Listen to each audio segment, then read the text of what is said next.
త్వరలోనే recalling Chandrababu manifesto కార్యక్రమాన్ని చేపట్టేందుకు పార్టీ శ్రేణులు సిద్ధంగా ఉండాలని మాజీ MLA YSR Congress party senior నేత మల్లా విజయప్రసాద్ పిలుపునిచ్చారు. విశాఖపట్నం నియోజకవర్గంలోని 91, 92 వార్డుల ముఖ్య కార్యకర్తలతో గోపాలపట్నంలో సమావేశం నిర్వహించారు. రాష్ట్ర ప్రభుత్వ వైఫల్యాలను ప్రజల్లోకి తీసుకెళ్లి పార్టీ బలోపేతానికి చేపట్టాల్సిన చర్యలపై పార్టీలకు నిర్దేశించారు. ఈ సందర్భంగా మల్లా విజయప్రసాద్ మాట్లాడుతూ చంద్రబాబు అధికారంలోకి వచ్చి ఏడాది గడిచిందన్నారు. ఎన్నికల మేనిఫెస్టోలో ప్రజలకు ఇచ్చిన హామీలను అమలు చేయడంలో ఘోరంగా విఫలమయ్యారని విమర్శించారు. రాష్ట్ర ప్రభుత్వ వైఫల్యాలను ప్రజలకు తెలియజేస్తూ పార్టీ బలోపేతానికి కృషి చేయాలన్నారు. ప్రజలను మభ్యపెట్టి చంద్రబాబు అధికారంలోకి వచ్చారని దుయ్యబట్టారు. ప్రజలకు ఇచ్చిన హామీలను అమలు చేయకుండా మోసం చేసిన చంద్రబాబు తీరును ప్రజలకు తెలియజేయాలని పార్టీ శ్రేణులు కోరారు. ఈ సమావేశంలో వైసీపీ నేతలు, పార్టీ ముఖ్య కార్యకర్తలు తదితరులు పాల్గొన్నారు.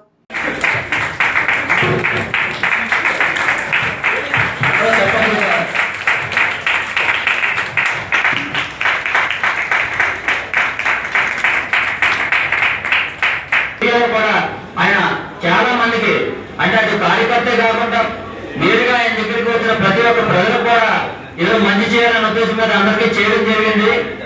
అందులో మీ అందరికీ తెలుసు, మనం ప్రతి ఏరియాను కూడా బలోపేతం చేయాలి.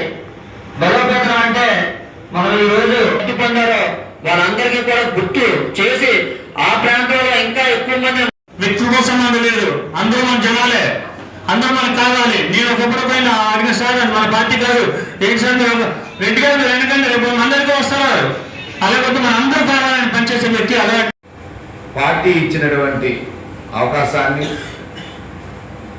పార్టీ గుర్తు మీద పార్టీ బీఫామ్ మీద గెలిచి స్వప్రయోజనాల కోసం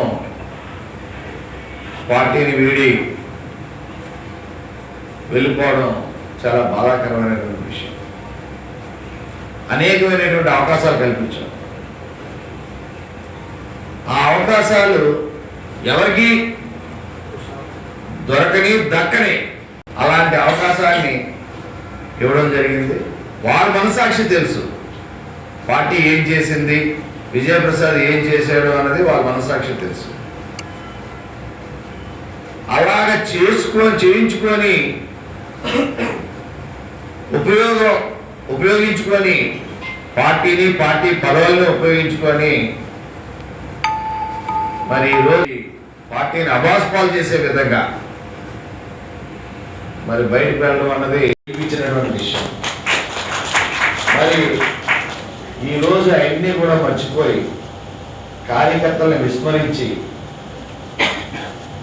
కార్యకర్తలను గాలి వదిలేసి వాళ్ళ స్వార్థానికి అలా వెళ్ళిపోతే ఇంకా రాజకీయాల్లో నైతికత ఎక్కడ ఉంటుంది, నైతిక విలువలు ఎక్కడ ఉంటాయి?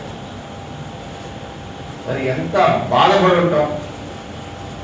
మంచి మనుషుల్ని, మంచి మనసు ఉన్నటువంటి వ్యక్తుల్ని బాధిస్తే డెఫినెట్గా వాళ్ళు శిక్ష అనుభవిస్తారు.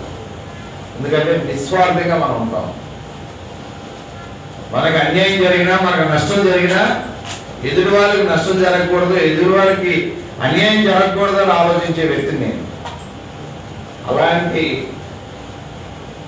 మరి వ్యక్తిని బాధ పెట్టడం అంటే అది క్షమించడానికి నేరం. అసలు రాజకీయాల్లో నైతిక విలువలు లేకపోతే ఎట్లా? మీరు వెళ్ళిపోవచ్చు, వెళ్ళొద్దని ఎవరు అనరు. పార్టీ పదవికి రాజీనామా చేసి అలాగే పార్టీకి రాజీనామా చేసి మీ పదవికి రాజీనామా చేసి నీకు నచ్చిన ప్లేస్కి వెళ్ళిపోండి, ఎవ్వరూ ఏమన్నారు. పార్టీ పదవిని ఎంజాయ్ చేస్తూ ఆ గుర్తు మీద గెలిచి మనస్సాక్షి ఉంటుంది కదండి. ఎంత అన్యాయం, ఎంత దుర్మార్గం అండి. అంటే ఈ ప్రజాస్వామ్యంలో నిలదీసి అడుగుతారనే భయం లేదా? అంటే అసలు ప్రజాస్వామ్యం ఉందా? ప్రజాస్వామ్యం చచ్చిపోయిందా? నాకు అర్థం కాని పరిస్థితి.